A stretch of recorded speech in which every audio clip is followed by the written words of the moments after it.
Oleh kerana exercise untuk memastikan pasaran kereta itu adalah sangat senang, tidak makan masa lama.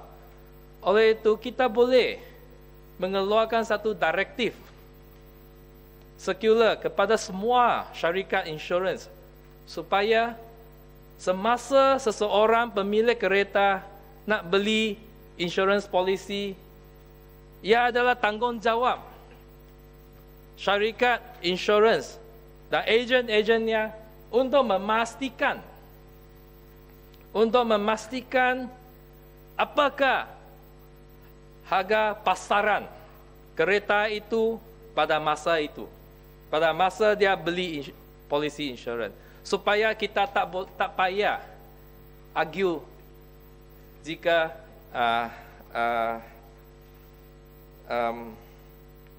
kemalangan berlaku. Dan saya sering sebagai wakil rakyat dan juga sebagai seorang peguam, saya sering menerima aduan daripada pelanggan insurans policy holder bahawa mengadu bahawa itu insurans tak mau bayar dia. Dan satu kes yang spesifik yang saya pun kesian kepada mangsa itu, dia itu seorang pemandu kereta sewa. Semasa dia beli insurans, dia serahkan itu green card. Dia serahkan green card dia, keretanya, kepada agent insurance. Dan di atas green cardnya, ia tertulis dengan nyatanya, kegunaan kereta itu adalah untuk perkhidmatan awam, kereta sewa. Tetapi syarikat insurans itu keluarkan satu insurans polisi untuk kenderaan persendirian, private use, for private use. Walaupun tercetak dalam green cardnya adalah kereta untuk perkhidmatan awam, kereta sewa, dan dia telah serah kepada ejen insurans itu. Tetapi syarikat insurans hanya jual kepada dia sesuatu itu polisi untuk kereta untuk private use, dan dia kena accident, keretanya diperlukan untuk diperbaiki 20-30 ribu. Dia tak ada duit. Claim insurance kata, oh ini kerana use of car, tema use of car itu salah. Oleh itu kita tak akan bayar. Dan sampai sekarang dia tak ada pendapat. Dia tak boleh memperbaiki keretanya. Dan adakah dia salah? Mana dia tahu? Dia seorang pembantu kereta sewa. Hanya belajar sampai ke primary 3, primary 6. Mana dia tahu apa-apa yang tertulis dalam polisi insurans itu? Mana dia tahu itu ada private use atau for commercial use? Apa yang dia buat? Dia serahkan semua dokumen dia. Dan khususnya itu green card keretanya. Dan saya ada lihat undang-undang ini ada menimbang rasa bahawa tentang untuk to determine, untuk memutuskan sama ada satu keadaan itu ada unfair atau tidak fair,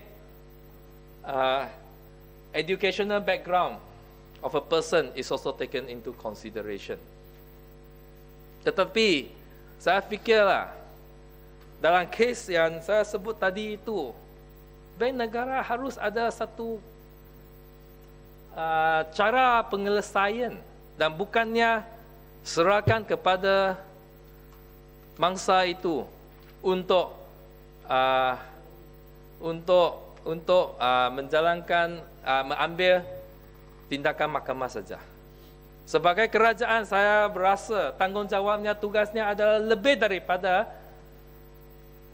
memberi nasihat kepada mangsa seperti orang itu.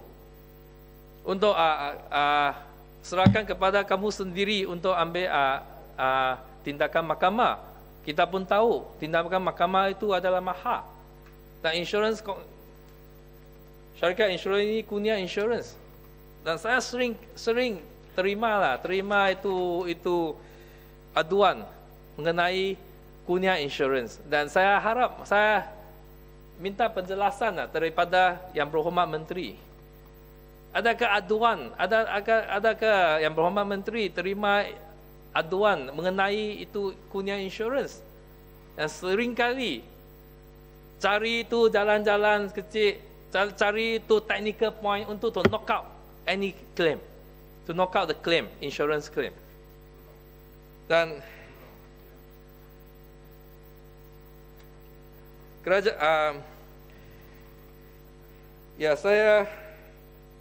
ini adalah beberapa isu yang saya nak bangkitkan, dan saya harap kerajaan akan memberi pertimbangan terhadap charge-charge yang dikenakan oleh bank dan insurance. Dan saya didapati bahawa sekarang untuk motosikal juga, untuk motosikal insurance, mereka dipaksa, itu pemilik motosikal dipaksa untuk ambil itu all rider insurance coverage. Dan ia adalah 50% extra premium yang dikenakan. Dan bottom line-nya yang saya sebut, syarikat insurance nak memungut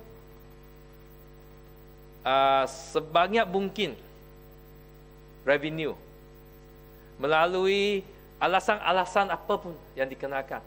Loading, extra insurance. Ada kereta sekarang also juga insurance covering passenger insurance pun paksa itu pelanggan mereka ambil. Saya ada satu aduan minggu lalu saja. Dia itu isteri suami, kedua orang saja. Kedua orang tu telah 60 lebih tahun, 70 tahun lebih. Anak-anak dia pun dewasa sudah, tidak tinggal dengan mereka. Mereka beli insurance kata, you need to buy 5% insurance covering 5 passenger. Apa ni? Dia dua orang saja untuk pandu kereta. Oleh itu, saya fikir kerajaan lebih seharusnya lebih proaktif lah untuk mengambil tindakan untuk menyelesaikan masalah itu supaya rakyat jelata tidak diseksakan oleh syarikat-syarikat kewangan seperti bank-bank dan syarikat insurans. Sekian, terima kasih.